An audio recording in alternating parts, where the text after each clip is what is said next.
So yun mga kakino, magandang hapon sa inyo lahat. So meron lang akong gustong i-share sa inyo guys, sa mga magpapagawa din dyan ng bahay, tapos gusto nyo makatipid, ayaw nyo gumamit ng kahoy sa pintuan ninyo, yung gagawing hamba. So ito mas malaking maitipid nyo talaga guys, kasi ako, ganyan yung style ko guys. Actually meron namang kahoy, kaso sabi ko ganyan na lang para mas makatipid ako, kasi tatlong pinto yung gagawin nila eh. Bali sa main door na lang ako magpapagawa ng kahoy na hamba. So ito guys yung style na ginawa ng tagagawa ko guys, ganito.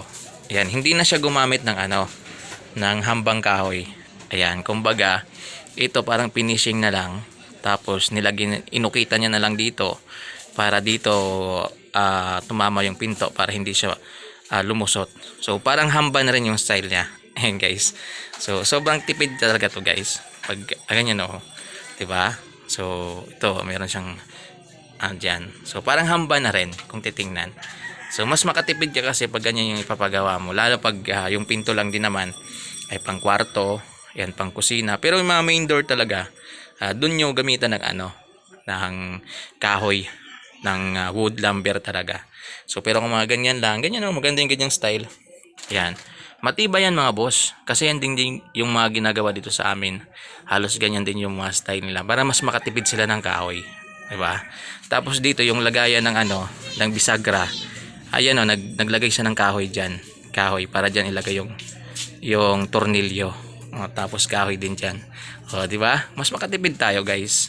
Yan. So dito sa amin ganyan halos yung ginagawa nilang pinto. Para hindi na sila gumamit ng kahoy guys. Kasi minsan napakamahal ng kahoy na gagawing hamba. So ngayon day 7 na nila dito sa paggawa. Pag-renovate ko. Actually kusina lang dapat. Pero pinasama ko na rin tong kwarto. Ayan. So ito pa yung isa guys. Ayan. Ayan yung pinto sa kusina. Ito yung isa. Oh. Diba? Normahan na lang. Tapos mamaya ukitan yan. Dito. Ayan. So pwede nyo yung sundin para mas makatipid kayo. Diba? Malaking tipid yan. Kung siyempre mahal naman ang kahoy ngayon, yan parang semento lang, uukitan na lang nila kung marunong sila gumawa.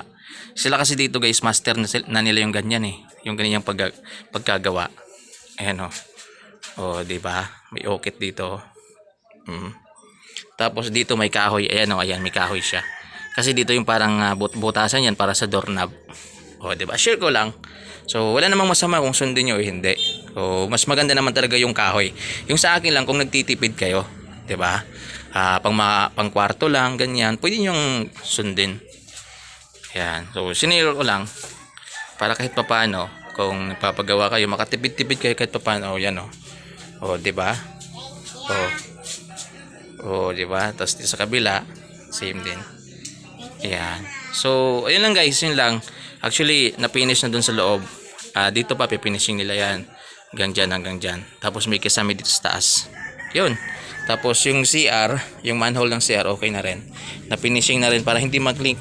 Tapos dun yung CR banda. Ayan. So, yun lang mga boss. Ayan. Napansin ko lang, medyo siya, okay. Ayan. Matibay naman to kasi maganda naman yung pagkahalo. Ayan.